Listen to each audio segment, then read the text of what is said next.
कर्म मैं, मोक्ष भी मैं।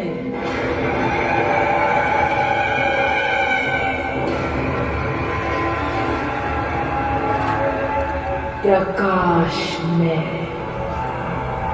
अंधकार भी मैं।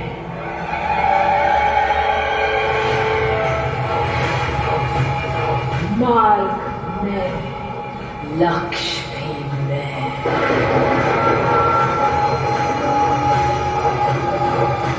मोह में, त्याग भी मैं।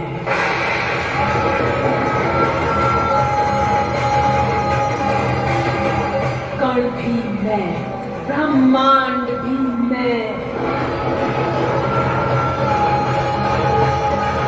अंत भी मैं, आरंभ मैं। गौरी मैं। धरती पर राक्षसों का अत्याचार बहुत बढ़ गया था। वो मनुष्यों के साथ साथ देवों पर भी अत्याचार करने लगे थे। सभी देव मिलकर भी उनका सामना नहीं कर पा रहे थे, जिससे राक्षसों का मनोबल बहुत बढ़ गया था।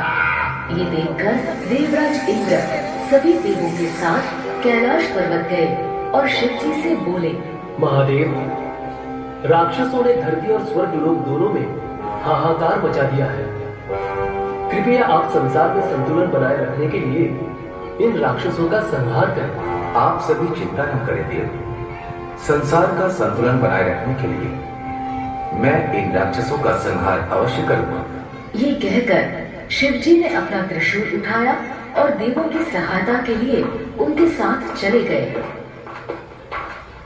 शिव जी की अनुपस्थिति में पार्वती जी कैलाश पर्वत पर अकेली थी।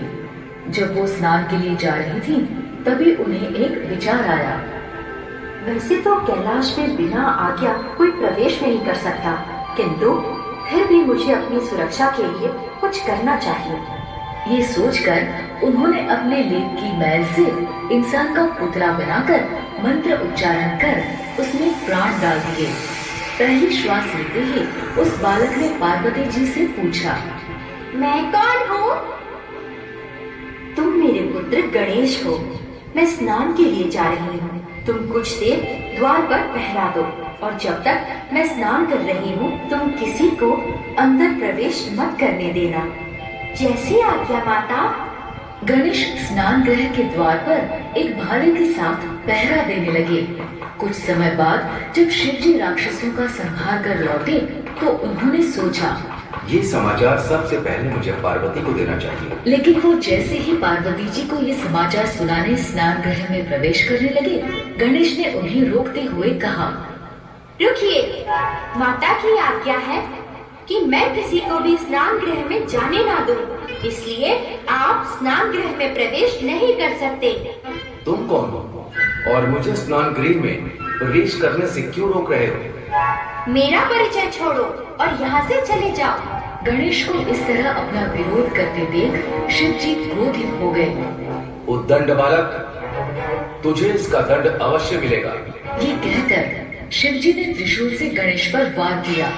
गणेश ने भी अपना भाला उठाया और दोनों के मध्य युद्ध आरंभ हो गया। शिव जी अगर महादेव थे तो गणेश को भी आदिशक्ति पार्वती जी ने बनाया था, इसलिए दोनों में बहुत समय तक घमासान युद्ध चलता रहा। इसके प्रभाव से डरकर ब्रह्मा और विष्णु समेत सभी देव युद्ध रोकने के लिए कैलाश पर्वत आए। महादेव, ये युद्ध रोक दीजिए। पुत्र गणेश, तुम महादेव से अपने अपराध के लिए क्षमा मांग लो और इस संघर्ष को विराम दो। क्षमा मुझे नहीं, क्षमा इन्हें मांगनी चाहिए जो माता की आज्ञा सुनकर भी स्नान गृह में प्रवेश करना चाह रहे हैं। यदि ये क्षमा मांग ले तो मैं युद्ध को विराम लगा दूंगा। ये सुनकर शिव जी अत्यधिक क्रोधित हो गए। ब्रह्मा जी ने चिंतित स्वर में गणेश से कहा, अपनी गलती मान लो बालक, नहीं तो महादेव के क्रोध से तुम्हें कोई नहीं बचा सकेगा। मुझे अपनी रक्षा की नहीं, अपितु अपने कर्तव्य पालन की चिंता है। रहने दीजिए ब्रह्मदेव, मुझे इस दुष्ट बालक को दंडित करना ही होगा।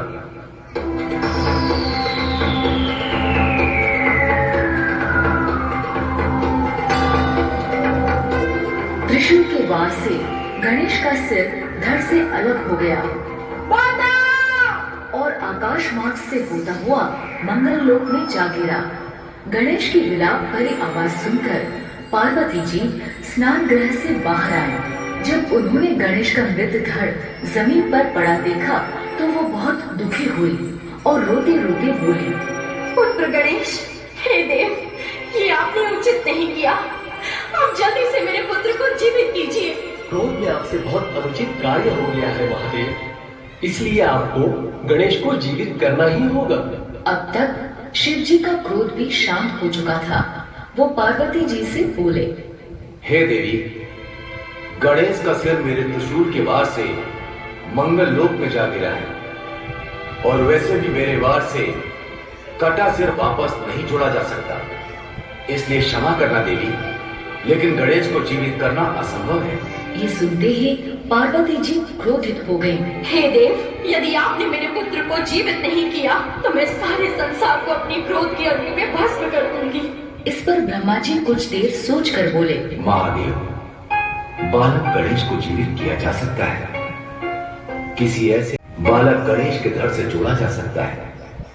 इसलिए महादेव, आप अपने गणों को आदेश दीजिए कि वो उत्तर दिशा से किसी ऐसे बालक का सिर लेकर आए जिसका चेहरा उत्तर दिशा में हो और जिसकी मां उसकी तरफ पीट करके सो रही हो। शिव जी समेत सभी देवों को ब्रह्मा जी की ये बात सही लगी। शिव जी ने अपने गणों को आदेश दिया। आदेश पाकर सभी गण उत्तर दिशा की ओर चल दिए। बहुत दूर जाने पर ब्रह्मा जी के कहे अनुसार उन्हें हाथी का बच्चा दिखाई दिया। इस हाथी के बच्चे का मुख उत्तर दिशा की ओर है और इसकी माँ भी इसकी तरफ पीट करके सो रही है। गण उस हाथी के बच्चे का सिर लेकर कैलाश पर्वत लौट आए। शिव जी ने हाथी के बच्चे का सिर गणेश के धड़ से जोड़ दिया और गणेश पुनः जीवित हो गए। पार्वती जी गणेश को जीवित देखकर प्रसन्न थी, लेकिन अपने पुत्र के सिर पर हाथी का सिर देखकर थोड़ी निराश भी थी। आपने मेरे पुत्र को एक हाथी का मस्तक क्यों लगाया? अब सारा संसार मेरे पुत्र का उपहास करेगा।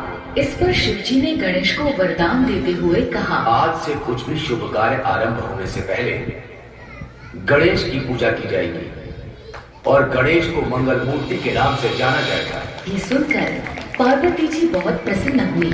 उन्होंने बालक गणेश को गले से लगा लिया। शिव जी ने भी गणेश को गले से लगा लिया। इस तरह गणेश का जन्म हुआ और उनका नाम मंगल मूर्ति पड़ गया।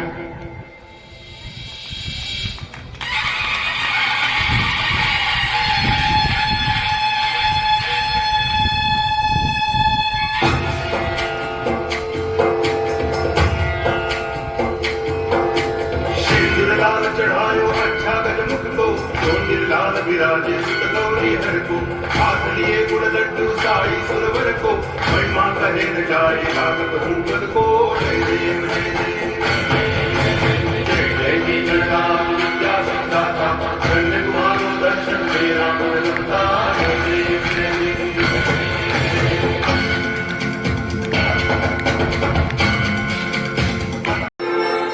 और इसकी माँ भी इसकी तरफ पीट करके सो रही है। गण उस हाथी के बच्चे का सिर लेकर कैलाश पर्वत लौट आए। शिव जी ने हाथी के बच्चे का सिर गणेश के धड़ से जोड़ दिया और गणेश पुनः जीवित हो गए।